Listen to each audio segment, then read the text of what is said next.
দীর্ঘদিনের লড়াইয়ের সাথী মনিদীপাদি, অপূর্ব সুন্দরী। আমি এতক্ষণ ধরে তাকিয়ে তাকিয়ে দেখছিলাম। আর আছেন আমার সহযোদ্ধা বন্ধুরা, যারা এখনো লড়াইয়ের পথটা চালেননি, তাই আজকে তাদের সময়টা নিয়ে এসছেন। যেরকম আমিও এসেছিলাম এখানে একটা সভাতে, যেখানে সব শুনবো। আমার আজিজুলদার জীবনের কথা পড়েছি, তার কথা পড়েছি, কিন্তু যারা তার সাথে লড়াইয়ের পথে ছিলেন তাদের কথা শুনতে পাওয়াটা একটা ভাগ্য। শুনলাম অনেকটা। আজিজুলদাকে আমি বলতাম আমার হার্ট থ্রব। ওই রকম একজন মানুষের প্রেমে না পড়ে থাকা যায় না। কি মহিলারা বলবেন তো এক কথায়? তো মনিদীপাদি তো কথাটা বলেই দিলেন যে যদি গুলিও মরতেন, মারতেন, পুলিশ সামনে দাঁড়াতেন। আজিজুলদার সাথে আমার পরিচয় হয় একটা সেমিনারে, ওনাকে আমন্ত্রণ করার জন্য গিয়েছিলাম। সেখান থেকে আমার পরিচয় হয়।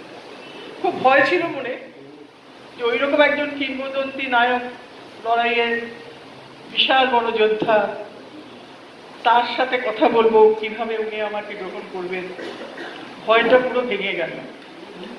আপনারা যারা আজিজুলদার সান্নিধ্যে এসেছেন, আপনারা জানেন তো তার একটা কথার বিশেষ টান ছিল। কথাগুলো একটা সুরেলা কথায় কথা বলতে, সেদিক থেকেই প্রথম দিনেই আকৃষ্ট হই আমি।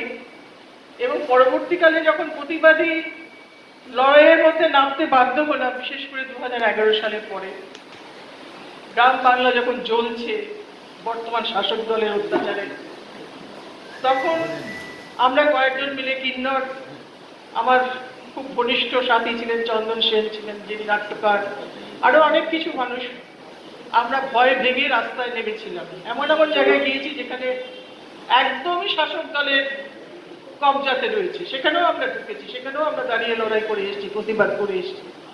আর আজিজুলদা আমাদের অভিভাবক হিসেবে আমাদের সাথে ছিলেন। কাজে ওনার খুব কাছে থাকার একটা সুযোগ আমি পেয়েছি, যদিও আমি যোগ্য নই। উনি যে সমাজ পরিবর্তনের লড়াইটা দেখতেন, একটা শোষণহীন সমাজ তৈরি করার জন্য সারাটা জীবন দিয়ে গেছেন, তার কতটুকু আমার অংশ আছে। আমার অংশ তাতে খুব বেশি নেই, কিন্তু যে অংশটা আছে সেই অংশটাকে আমরা নিয়ে এগোতে চাই। আজকে সভা থেকে একটা দিশা যেন বেরিয়ে আসে, এই কামনাই কিন্তু সবাই করছেন।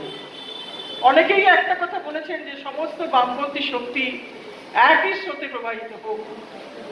একজন সাধারণ কর্মী হিসাবে, সাধারণ আমার যে লড়াইয়ের যে হিসেবটা আমার হয়েছে, আমি মানুষের সাথে মিশে যা বুঝেছি, যদি আমাদের শোষণহীন সমাজ আনতে হয়, মুক্ত দিন আনতে হয়, যেখানে আমাদের নারীদের নিরাপত্তা থাকবে। আমি যেহেতু নারী আন্দোলনের কর্মী হিসেবে মূলত লড়াই করি, সেই জন্য সেখানে কিন্তু আমাদের যদি এই সাবধ সংকুল পশ্চিমবঙ্গ এবং ভারতবর্ষকে রক্ষা করতে হয়, তবে আমাদের লাল ঝান্ডার সবকটা রং একসাথে গিয়ে মিলতে হবে, আর তাহলেই আমরা লড়াইটা করতে পারবো।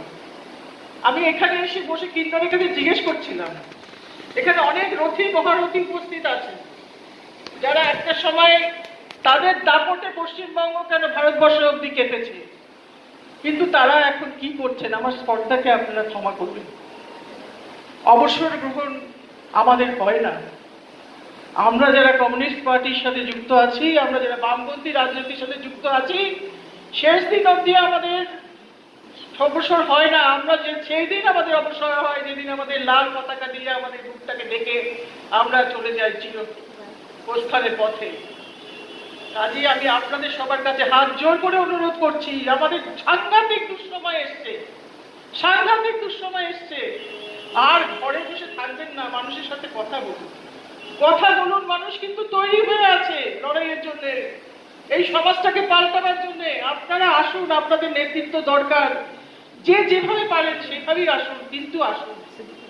আজিজুল ভাই সেই রাস্তাটাই কিন্তু আমাকে দেখিয়ে দিয়ে গিয়েছিলেন, বলেছিলেন প্রতিবাদের রাস্তায় আপনি কিন্তু থাকবেন, যেখানে যেখানে দরকার সেখানে যাবেন, যদি কাউকে না পান একা যাবেন।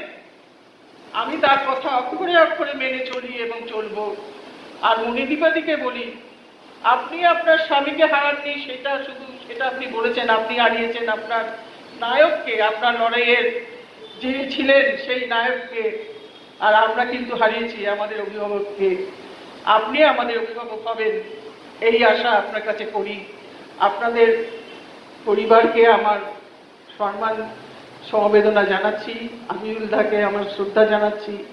আরেকটা আজিজুল দা তো আর হবেন না, কিন্তু আমরা যেন পারি তার ইচ্ছেটাকে পূর্ণ করতে, তাহলেই তাকে শ্রদ্ধা জানানো হবে, স্মরণ করা হবে। এই কটি কথা বলে আমার কথা শেষ করছি। বিপ্লব দীর্ঘজীবী হোক।